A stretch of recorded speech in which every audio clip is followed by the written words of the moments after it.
بسم اللہ الرحمن الرحیم. عزیزان من، آپ کو آپ کے بھائی عادل راجہ کا سلام پہنچے. حق سچ بات حیدر مہدی کے ساتھ میں ہم آپ کے دلوں کی آواز سر حیدر مہدی کو خوش آمدید کہتے ہیں. Welcome to the show sir. Bismillah ar-Rahman ar-Rahim. Assalamu alaikum, Adil. Always good to be with you. Thank you so much. It's always a pleasure to have you on the show sir. Thank you. بہت شکریہ. بات یہ ہے کہ اس وقت جو ہمارے ذرائع کہتے ہیں کہ فیصلہ ہو چکا ہے. اصل کہانی یہ ہے کہ لوگوں کو جو مرضی فراڈ کیا جا رہا ہے لوگوں کے ساتھ کہ جی عمران خان سے یورپی ٹیمیں مل رہی ہیں, امریکی ٹیمیں مل رہی ہیں, سب بکواس ہے, دھوکہ ہے, فراڈ ہے. انہوں نے فیصلہ کر لیا ہے کہ نورا لیگ کو جو ہے اور آئی پی پی والے جو یہ جہانگیر ترین اور جو دوسرا ہے علیم خان جو پارٹی ہے, ان کو زبردستی تروڑ مروڑ کے کسی بھی طریقے سے ان کو حکومت دینی ہے. یہ انہوں نے فیصلہ کیا ہوا ہے. اور عمران خان کو جو ہے انہوں نے سولی کے اوپر ٹانگ کے رکھنا ہے. اس کے بندے قتل بھی کر رہے ہیں آپ کے سامنے سر. پی ٹی آئی کے ٹکٹ ہولڈر اٹھائے جاتے ہیں. Ali Nawaz sector commander I S I کے خود اٹھا رہے ہیں اور بے شرمی سے اٹھا رہے ہیں. اور وہ آئی پی پی کے پاس برآمد ہوتا ہے, یا وہ پریس کانفرنس میں پہلا فیز چلا تھا, ابھی آئی پی پی کے پاس. چلو اچھا ہے سر, آئی ایس آئی والے جو ہے وہ خاکروب کا کام کرتے ہوئے اس وقت گن صاف کر رہے ہیں پی ٹی آئی کا واضح طور کے اوپر, کیونکہ انسان کا بچہ جو ہے وہ پھر بھی نہیں بکتا. مرد مجاہد جو ہے وہ جیلوں میں چلا جاتا ہے لیکن وہ بکتا نہیں ہے. لیکن بہرحال دس is what is going on. انہوں نے فیصلہ کر لیا ہے. ہم نے لانا نورے کو ہی ہے. پولیٹیکل اسٹیبلٹی نے آنا نہیں ہے. بہرحال جو بھی ہو ایک وہ تو آپ کو ہمیں کنفرم ہے, لیکن یہ سال ڈیڑھ سال مزید یہ ڈرامہ انہوں نے چلانے کا فیصلہ کر لیا ہے. تو سر مجھے یہ بتائیں کہ پھر اب قوم کرے تو کیا کرے؟ وہ کہتے ہیں جی یہ تو فیصلہ ہو چکا ہے, ابھی ہم کریں تو کیا کریں, ہم کر کیا سکتے ہیں؟ اب بتائیں سر قوم کیا کرے اس صورتحال میں جب یہ باری وٹا میچ فکسڈ ہے؟ تو سر جی بسم اللہ الرحمن الرحیم. عادل تھینک یو ویری مچ. عادل اس کو نا میں ایک بات جو ہم بہت بار ہم دہرا رہے ہیں, لیکن ذرا میں تھوڑا سا اس کو ایک ڈفرینٹ فوجی ڈائمینشن سے سمجھانا چاہتا ہوں ایک عام لوگوں کو, کہ یہ جو ایلیٹ کیپچر ہوتا ہے یا جو طاقتور ہوتے ہیں پاکستان میں, یہ اس کے پیچھے جو اصل طاقت ہوتی ہے وہ کس کے پاس ہوتی ہے, اور حکم کون دیتا ہے اور کیسے دیتا ہے. میں نا زیادہ پاس میں نہیں جاؤں گا, میں جانا چاہتا ہوں جنرل کیانی سے شروع کرتا ہوں. ہمیں یہ ایک چیز پتہ چل گئی, اور میں اور آپ ہم سارے اپنے جتنے سویلین دوست ہیں, میرے جو سویلین لائرز بھی ہیں اور پولیس والے اور یہ وہ, جن کا ڈائریکٹلی فوج سے تعلق پڑتا ہے لیکن انسٹیٹیوشن کے اندر چونکہ نہیں رہتے, ان کو میں میرا خیال ہے 20-25 سال سے کہتا ہوں کہ the only person who matters in the Pakistan army is the army chief. آپ یہ یاد رکھ لیں, نہ کور کمانڈر نہ کوئی جنرل, دی اونلی پرسن. آپ اسٹیبلشمنٹ کہہ دیں, فلانا کہہ دیں, بچانا کہہ دیں, جرنیل کہہ دیں, ایکچولی ایک آدمی ہے جس کے سوچ اور اس کے احکامات سے باقی پوری فوج چلتی ہے, اور یہ وجہ اس کی یونٹی آف کمانڈ اور ڈسپلن ٹریننگ. یہ بڑا امپورٹنٹ ہے لوگوں کو سمجھنے کے لیے. عادل یہ میں بہت سوچے سمجھے طریقے سے بات کر رہا ہوں بیکاز میں اسے سیاست سے جوڑنا چاہتا ہوں. جنرل کیانی کے زمانے میں جو دوسرا عہدہ طاقتور ہمیں نظر آنے شروع ہو گیا بہت زیادہ, وہ ڈی جی آئی ایس آئی کا نظر آنا شروع ہو گیا, ٹھیک ہے. اور اس کی طاقت ضیاء کے اور مشرف کے زمانے میں آئی ایس آئی بڑھتی رہی. کیانی کے زمانے میں احمد شجاع پاشا تھا.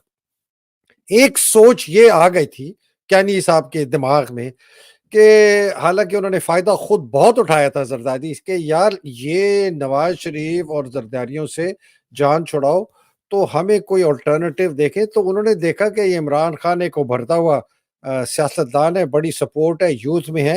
انہوں نے کہا یار اس کو جو ہے نا لے کے آتے ہیں. اب لوگ جو کہتے ہیں نا فوج لے کے آئی عمران کو, ایسی بات نہیں ہے. انہوں نے کیانی نے, احمد شجاع پاشا نے کہا اچھا یار اس کو جو ہے نا ہمیں کسی طریقے سے عمران جیسی ایک صاف ایک شخصیت جو ہے کہ پاکستان میں کو ٹھیک ہو. کیا وجوہات تھی ان کی مجھے نہیں پتا, میں نے جنرل کیانی سے اس کے اوپر بات نہیں کی, احمد شجاع پاشا سے بھی نہیں کی. جب فوجی چیف نے یہ کر لیا تو ایک قسم کا ایک ماحول بننا شروع ہو گیا کہ اچھا یار کسی طریقے سے ہم جو ہیں یہ جو نان کرپٹ فورسز ہے, let me put it that, not Imran, naan corrupt forces کو لے کے. اس سے اب تھوڑا آگے چلے, اب راحیل کا زمانہ آ گیا. راحیل کا آپ کو پتہ ہے نہ 3 میں نہ 13 میں, وہ تو بڑا خوش قسمت ہے کہ وہ لیفٹنٹ کرنل پروموٹ ہو گیا, کیپٹن ٹو میجر میں اس کو